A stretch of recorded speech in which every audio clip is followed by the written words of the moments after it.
I live, eat, dream, sleep soccer.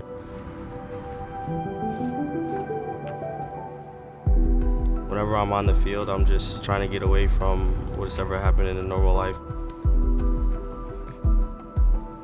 In one moment, it can just be taken away from you or anybody else. You gotta live every moment you have to the fullest and give people 100% of yourself. How I got into soccer was my mom took us to the local neighborhood club, and they had all types of sports: baseball, tennis, golf, you name it. We come home and my dad goes, "So what sport did you put him in?" My mom goes, "Soccer." I said, "Soccer? You know, why would you pick soccer? They got t-ball, they got other stuff." Will got into soccer maybe about 3 or 4 years old, and from day one, he was just hooked. Where I grew up was in Grosse Pointe, just right around the corner from Detroit. I went to school with Elijah Collins at U of D Jesuit. We committed on the same day, actually. He was like, "All right, well, where you going?" Well, it's like, you don't want to tell nobody, you don't want to give it away. He was like, "Where you going to commit then?" It was like, "All right, we're going to commit on the same day." And it was the same place. So it was like, you know, it was Spartan man meme where we pointing at each other. That's how it happened. Coming here was kind of like second nature, like it was always going to happen. Him being here with me and having the same aspirations as I do is just amazing. When I first stepped on the field, I thought, there's no way I can be here. There's no way I'm in this moment right now.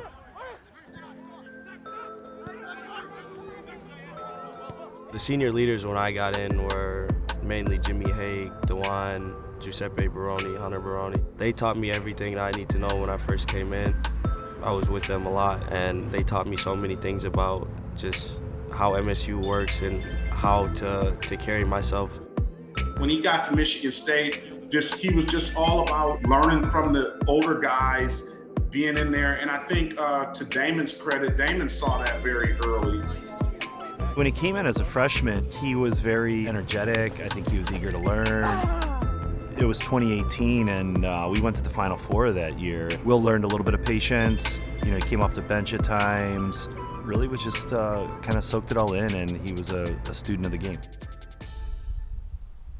We were on a trip away at Michigan, and it was the day of our game, the morning of our game. I called my friend because I saw some people posted online. I saw Cassius post, I saw Elijah post. I'm getting phone calls out of the blue from everybody asking if I'm okay, and I'm like, "Yeah, I'm good, like what's going on?" And it's like, you know, you feel me, your friend passed away. I just called my dad, and it didn't really hit me at first, like I didn't think about it. And then I started talking to my dad in the hallway, and I just kind of broke down. It really was tough for him, and I know that it was extremely tough for him by that bond that they have, those U of D guys. And I said, you never know what somebody's going through. I was actually injured at the time, so not being able to play and take my mind off of it, and then also watching my team struggle at one point and not being able to help them, it was kind of like a twofer. It's nothing like losing somebody that close. I lost a brother that day, that year, and it's like, it was indescribable.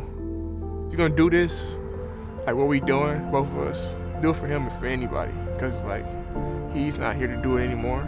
So it's like, it really gave like a lot of fire, like a lot of fuel to the fire, if I'm being honest.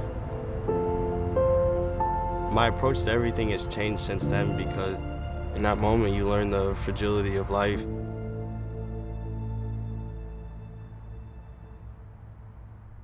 Welcome to East Lansing, Michigan, everybody. We are under the lights here at DeMartin Stadium. I was named team captain my junior year.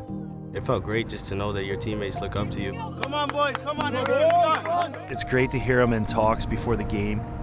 You always want your leaders, your captains, like when I can walk into a locker room and he's already telling the guys what needs to happen. When it's a player-driven team, and that's what Will's, his passion, he's helping this become a player-driven team.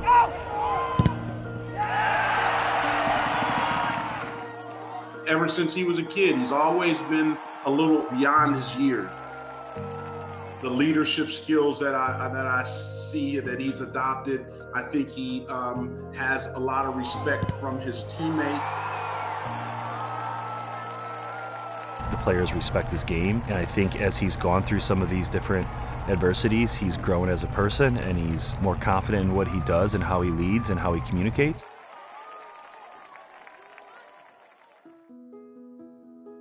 Zach, anybody will tell you in our little group chat that we have, he was an amazing person. It's sad to hear about what happened to him, but it made me a better person and a better leader and appreciate life a little bit more, because now I feel like I check in on people more. I'll ask, yo, how are you feeling today, to a teammate? Like, what's going on? Is everything okay in school? Is everything okay with your social life? Make sure everybody's good and make sure everything is okay, because when stuff does hit the fan, you want to be ready for it and make sure that they know that you're there for them as well. He's a leader on the field and off the field. I mean, he has to be.